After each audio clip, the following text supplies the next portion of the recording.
बिस्मिल्लाहिर्रहमानिर्रहीम, अस्सलाम वालेकुम। आप मेरा यूट्यूब चैनल देख रहे हैं, मैं इमरान खान हूँ। नाज़रीन, हम अभी पिछली एपिसोड में तज़किरा कर रहे थे अर्तुग़रुल गाज़ी का और उनके बेटे उस्मान का, जिसने खुलाफत उस्मानिया की बुनियाद रखी। बड़े तगड़े लोग थे, बड़े पक्के मुसलमान थे और इन्होंने 650 साल तक अपने उसूलों के ऊपर हुक्मरानी की है और खिलाफत चलाई है। मुसलमानों का झंडा और इस्लाम का झंडा इन्होंने बुलंद रखा है और दुनिया से हार नहीं मानी। बहुत सारी जंगें लड़ी हैं, बहुत सारे इलाके फ़तह किए हैं और इस्लाम को बेशुमार इलाकों तक फैलाया है। लेकिन उसके बाद फिर ज़वाल आया, ज़वाल लंबा होता चला गया और 100 साल के बाद अब वो मुआहिदा ख़त्म होने जा रहा है, जिसको मुआहिदा लौज़ान कहते हैं। ये मुआहिदा क्या था? जब उस्मानिया खिलाफत का ख़ात्मा होता है तो बरतानिया अपने हलीफों के साथ मिलकर मजबूर करता है तुर्की को कि वो अपनी बाउंड्री में बंद हो जाए और 5 शराइत रखता है। वो 5 शराइत आज भी फ्रांस के अंदर मौजूद हैं। वहाँ पे उनके पास एक जगह पे वो फ्रेंच के अंदर वो लिखा हुआ है मुआहिदा, वो उन्होंने संभाल के रखा हुआ है। उस मुआहिदे के अंदर जो अहम चीज़ें हैं 5 हैं, मैं आपके सामने रखता हूँ। नंबर 1, खिलाफत उस्मानिया ख़त्म कर दी जाएगी। उसके जानशीनों को बाद में कत्ल किया गया, उनको गायब किया गया, उनको जिला वतन किया गया और उनके असासे ज़ब्त कर लिए गए। और इनके असासे जब ज़ब्त किए गए तो 3 बड़े आज़मों के अंदर बेशुमार मालो दौलत था, बहुत सारी जायदाद थी जो सारी बरतानिया और उसके इत्तेहादियों के पास चली गई। उसके बाद तुर्की को एक सेकुलर रियासत बना दिया गया, उसमें से इस्लाम को ख़त्म कर दिया गया। खिलाफत के ऊपर पाबंदी लगा दी गई और तुर्की के ऊपर एक और पाबंदी लगी कि पेट्रोल नहीं निकाल सकता या मादनियात नहीं निकाल सकता, अपने मुल्क में से भी और बाहर भी कहीं से नहीं निकाल सकता। ड्रिलिंग नहीं कर सकता चाहे पेट्रोल नीचे मौजूद है, ये सिर्फ पेट्रोल खरीदेगा। ये बहुत बड़ी ज्यादती थी उनके साथ हुई। बास्फोरस का एक उनके पास समुंदर है, साहिल समुंदर है, बहुत ज़बरदस्त उनकी बंदरगाह है, उसको बैनुल-अक़वामी करार दे दिया गया कि जो मर्जी यहाँ से जाए, जो मर्जी यहाँ से आए, तुर्की जो है वो टैक्स नहीं ले पाएगा। ये बहुत बड़ी पाबंदी थी जो तुर्की के ऊपर लग गई। याद रखें कि नहर स्वीज़ जो है वो रीढ़ की हड्डी है दुनिया भर की तजारत की। इसी तरह ये बास्फोरस जो है ये दूसरी सबसे इंपॉर्टेंट जगह है और आने वाले वक्त में ये पहले नंबर पे आ जाएगी। वो कैसे, वो मैं आपको बताऊंगा। अब 100 साल के लिए मुआहिदा था कि 100 साल तक तुर्की इसकी खिलाफ वर्जी नहीं करेगा। अगर आपने कभी उम्रा किया हो या हज किया हो और आप तुर्कों को वहाँ पे उम्रे या हज पे आता हुआ देखें तो आप गौर करेंगे कि उनके हाथ में एक नक्शा होता है। अमूमन तुर्कों के हाथ में एक नक्शा होता है क्योंकि उन्होंने बहुत अरसे तक हिजाज़ मुक़द्दस के ऊपर जो है वो अपनी ज़िम्मेदारी अदा की है।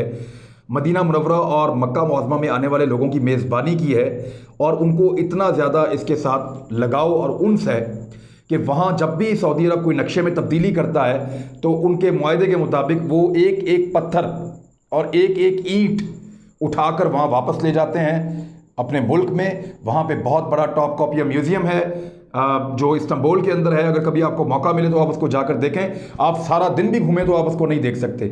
वहाँ पे उन्होंने तमाम चीज़ें पहुँचाई हैं ताकि उनके लोगों को याद रहे कि अल्लाह ताला ने खाना काबा और मस्जिद नबवी की मेज़बानी की ज़िम्मेदारी इनके पास 625 साल तक रखी है।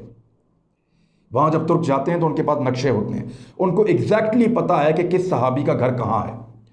वो नक्शे के ऊपर कंपास रखते हैं और कदम गिनकर चलते हैं और खड़े होकर दुआ करते हैं। बाद औक़ात जो अरबी शुरते हैं या पुलिस वाले, उनको शुरता कहते हैं, वो उनको रोकते भी हैं, पकड़ते भी हैं, नक्शा भी छीनते हैं। लेकिन वो तुर्क जो हैं वो ख़ास किस्म के इकट्ठे होकर लिबास में जाते हैं, एक तरह के दिखते हैं, एक तरह के जूते पहनेंगे, एक तरह के बैग्स पहनेंगे। वो बड़े इत्तेफाक के साथ जाते हैं और उनको और बड़ी अकीदत के साथ जाते हैं। और वहाँ पे मैंने ये महसूस किया और कई और लोगों से भी सुना कि तुर्क अक्सर खाना काबा को पकड़ के ये दुआ करते हैं कि अल्लाह ताला अपनी नाराज़गी ख़त्म कर दे, जो मेज़बानी का शरफ़ तूने हमें दिया था वो हमें वापस दे दे। तुर्कों की पिछले 100 साल की दुआएं हैं। उन्होंने खाना काबा और मस्जिद नबवी में रो रो के दुआएं मांगी हैं कि आप अल्लाह ताला हमसे नाराज़गी ख़त्म कीजिए और अपने नबी के सदक़े में हमें ये मेज़बानी वापस दे दीजिए। ये तुर्कों की ख्वाहिश है।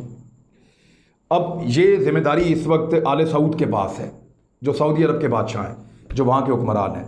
लेकिन तुर्क ये कहते हैं कि ये ज़िम्मेदारी हमसे छीन ली गई थी और हमें इस बात का शदीद अफसोस और दुख है। अब दोनों पाकिस्तान के बरादर मुल्क हैं, लेकिन तुर्कों की अपनी एक ख्वाहिश है, उसका भी हम एहतराम करते हैं, और एक ज़िम्मेदारी आले सऊद के पास है, उसका भी एहतराम करते हैं। लेकिन इन दोनों में से इसका अहल कौन है, इसका फ़ैसला आप सब अपनी जगह पे कर सकते हैं। कुछ फैक्ट्स मैं आपके सामने रख सकता हूँ। अब 100 साल ख़त्म होने वाले हैं, तुर्की करेगा क्या? तुर्की सबसे पहले जो उसका प्लान है वो ड्रिलिंग शुरू करेगा तेल के लिए। बहुत सारी जगहों पे तुर्की में तेल मौजूद है, वो तेल निकालेगा, दुनिया को बेचेगा, या अपनी ज़रूरत का तेल फ़ौरन निकालेगा और इसमें खुद कफील होने की कोशिश करेगा। दूसरा, वो बास्फोरस के समंदर पे टैक्स लगाएगा। वो टैक्स लेने की कोशिश करेगा, जो जहाज़ वहाँ से गुजरते हैं उनसे कहेगा कि 100 साल मुकम्मल हो गए, अब आप टैक्स दें, टैक्स दिए बगैर हम आपको यहाँ से नहीं जाने देंगे।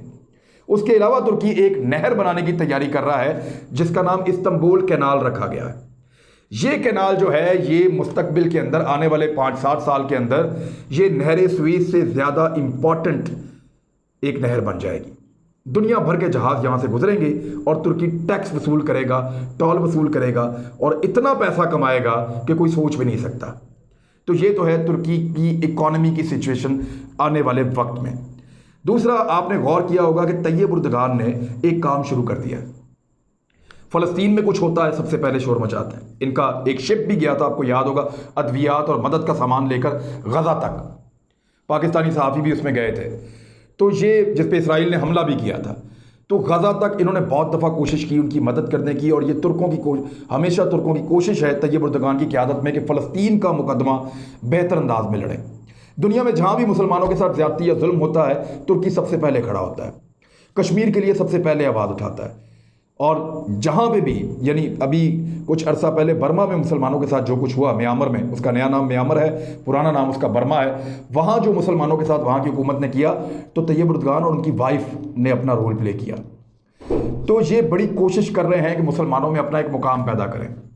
उनको इसकी क्या ज़रूरत है, इसको गौर से समझिए। तुर्की एक बहुत बड़ा प्लान लेकर चल रहा है। वो माशी लिहाज से अपने आप को मजबूत कर रहा है। उसने चीन के साथ अपने ताल्लुकात बहुत मजबूत कर लिए हैं। मुस्लिम दुनिया में एक ही एटमी ताकत है पाकिस्तान, उसके साथ उसने गहरी दोस्ती बना ली है। अक्सर उनके लोग यहाँ विजिट करते हैं, तुर्क सदर भी आते रहते हैं, तैयब उर्दगान खुद आते हैं यहाँ पे। तो ये सूरत हाल वो समझ रहे हैं और प्लान करके चल रहे हैं कि हमें किस किस की मदद की ज़रूरत मुस्तकबिल में होगी। और तुर्कों की एक ख्वाहिश है कि खाना काबा और मस्जिद नबी की जिम्मेदारी उनको वापस मिले। क्या ये जिम्मेदारी उनको वापस मिलेगी? सऊदी अरब ऐसा कभी नहीं चाहेगा। अब ये मामला चला जाएगा वोटिंग के ऊपर। ईरान का वोट बहुत अहम है, पाकिस्तान का वोट बहुत अहम है, भारत बड़ा अहम हो जाएगा, उसमें मुसलमान बहुत बड़ी तादाद में रहते हैं। सेंट्रल एशियन ममालिक, उनकी बड़ी अहमियत है। मुसलमान मुल्कों का जो है, मैं वोट की बात ऐसे कर रहा हूँ कि ये कोई बैलेटिंग नहीं होनी, लेकिन ये चीज़ें तय तो होनी है कभी ना कभी, कभी ना कभी ये चीज़ें तय तो होनी है और चीज़ें उस तरफ बढ़ रही हैं। आज तक सऊदी अरब के पीछे जो सबसे बड़ी ताकत थी, या जिसकी वजह से सऊदी अरब अपने आप को महफूज समझता था, या सऊदी अरब की मैं बात नहीं कर रहा, जो अरब के असल रहने वाले खित्ता अरब के अरब लोग हैं उनकी बात नहीं कर रहा, मैं बात कर रहा हूँ आले सऊद की। आले सऊद अपनी हिफाजत और अपने तहफ़्फ़ुज़ के लिए अमेरिका के साथ दोस्ती करते हैं और उनकी दोस्ती बड़ी तगड़ी है। जितने भी तेल के कुएँ जहाँ से तेल निकल रहा है वो अमेरिकन कंपनियाँ निकाल रही हैं। ये दोनों एक दूसरे पर इन्हिसार करते हैं, इनकी इकॉनमी एक दूसरे के साथ जुड़ी हुई है, लिहाजा ये एक दूसरे को प्रोटेक्ट करते हैं। अमेरिका को तो सऊदी अरब नहीं प्रोटेक्ट कर सकता, लेकिन सऊदी अरब को अमेरिका प्रोटेक्शन देता है, अपने इत्तेहादियों के ज़रिए से भी देता है। अब ये तो है सऊदी अरब का बंदोबस्त, उनके ताल्लुकात, और यूरोपियन ममालिक से भी उनके ताल्लुकात बहुत अच्छे हैं। उन्होंने बहुत सारी दुनिया को पेट्रोल दिया है। पाकिस्तानी बेशुमार वहाँ पे नौकरी करते हैं, इंडियंस वहाँ पे नौकरी करते हैं, बांग्लादेशी वहाँ पे नौकरी करते हैं, तो उनकी इकॉनमी बहुत मजबूत है। तुर्की जो है वो, उसकी इकॉनमी उतनी बड़ी नहीं है अभी, लेकिन फ्यूचर में बहुत बड़ी होने जा रही है। 2023 के बाद जब मुआहदा लौज़ान ख़त्म हो जाएगा तो उसके बाद वो तगड़े हो जाएंगे। अब मामला ये है कि तुर्की ने भी अपने हलीफ पैदा करने शुरू किए हैं। Indonesia, Malaysia, China, Pakistan, Iran और मशरिक़ वस्ता के मुख्तलिफ ममालिक, और सेंट्रल एशियन ममालिक भी। रशिया के साथ उसने अपने ताल्लुकात अच्छे किए हैं। अब नई सफ़बंदियाँ हो रही हैं, और जो नई सफ़बंदियाँ हो रही हैं वो सबके सामने हैं। पाकिस्तान को, आपको याद होगा कि सऊदी अरब ने एक कॉन्फ्रेंस में शिरकत से रोक दिया था, पाकिस्तान मलेशिया नहीं जा पाया था। तो हर कोई अपना अपना ज़ोर लगा रहा है, लेकिन इस वक्त जो है वो अमेरिका की कमज़ोरी वाक़ हो रही है, और इस बात पे सऊदी अरब को बहुत तशवीश है। और कुछ अमेरिका और सऊदी अरब के दरमियान जो आपसी उनके ताल्लुकात हैं वो भी उस तरह के नहीं रहे। उसका रीज़न ये है कि अमेरिका के सऊदीया से जितने ताल्लुकात हैं वो सारे तेल की वजह से हैं। तेल उसके पीछे सबसे बड़ी वजह है। अमेरिका के ताल्लुकात मफाद के होते हैं। अब वो तेल की बैनुल-अक़वामी सूरत-ए-हाल आपके सामने है और वो जल्दी संभलती नज़र भी नहीं आ रही। तो इस सिचुएशन में अमेरिका को मज़ीद बोझ उठाने की ज़रूरत महसूस नहीं हो रही। कोरोना वायरस के बाद अमेरिका को बहुत बड़ा धचका लगा है, अमेरिका की इकॉनमी को बहुत बड़ा धचका लगा है। अमेरिका को संभलने के लिए अब बहुत बड़े पैमाने पर पैसा भी दरकार होगा, मैन पावर भी दरकार हो गई, बहुत सारी मेहनत भी उनको करनी पड़ेगी और वापस उनको उस मुकाम पे आते आते बहुत टाइम लग जाएगा। चाइना ने अपने आप को संभाल लिया है और एक तगड़े हरीफ के तौर पे वो अमेरिका के सामने आके खड़ा है।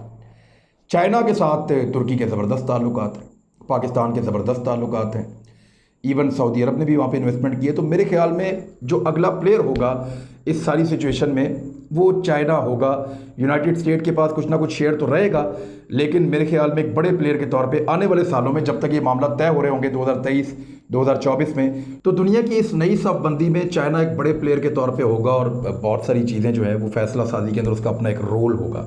अमेरिका का वो रोल अब फ्यूचर में नज़र नहीं आ रहा, क्योंकि वो बहुत सारी चीज़ों में चाइना का मुकाबला नहीं कर पा रहा, टेक्नोलॉजी में नहीं कर पा रहा, एक्सपोर्ट्स में नहीं कर पा रहा, और डॉलर की सिचुएशन भी फ्यूचर में वो नज़र नहीं आती जो माजी में नज़र आई है।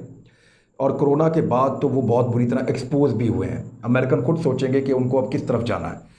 तो सऊदी अरब के साथ उनका तेल का एक रिश्ता था, जो रिश्ता अब कमज़ोर होता जाएगा और ज़्यादा कमज़ोर इसलिए हो जाएगा कि आने वाले वक्त में तेल की वो कीमत नहीं रहेगी। इलेक्ट्रिक गाड़ियाँ आ जाएंगी, सारी चीज़ें इलेक्ट्रॉनिक्स बन जाएंगी और लिथियम के बहुत बड़े बड़े ज़खायर जो हैं वो इधर सेंट्रल एशिया में हैं और ये सारे ज़खायर पहुंचेंगे चाइना में और नई प्रोडक्ट्स आएंगी दुनिया में। तो तेल की और डीजल की खपत में कमी होगी और जब इनमें कमी होगी तो ये सस्ती चीज़ें बिकेंगी, ये मसनूआत पेट्रोलियम सस्ती हो जाएंगी।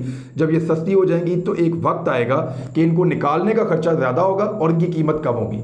तो उस वक्त फिर वो ममालिक जिनका इन्हिसार तेल के ऊपर है वो कमज़ोर पड़ जाएंगे, जिनका इन्हिसार तजारत के ऊपर है, टूरिज़म के ऊपर है, इजादात के ऊपर है, टेक्नोलॉजी के ऊपर है, वो आगे बढ़ते जाएंगे। तो तुर्की इस मामले में सऊदी अरब से आगे है। अब ये एक अभी सिचुएशन तो ऐसी डेवलप नहीं हुई, लेकिन फ्यूचर में ये सिचुएशन बन सकती है और पाकिस्तान किस तरफ होगा उसका एक वाज़ेह इशारा पाकिस्तान टेलीविज़न पे चलने वाला एक ड्रामा अर्तुगरुल गाज़ी है, जो पॉलिसी के तहत चलाया जा रहा है, ऐसे ही नहीं चलाया जा रहा। तो उसको देखें ज़रूर और समझें कि हमारा सफ़र कहाँ से शुरू हुआ था और हम किस तरफ को जा रहे हैं, क्योंकि नबी अकरम सल्लल्लाहु अलैहि वसल्लम की एक हदीस भी है कि क़यामत से पहले खिलाफत कायम होगी। अब तक के लिए इतना ही, अपना ख्याल रखिएगा।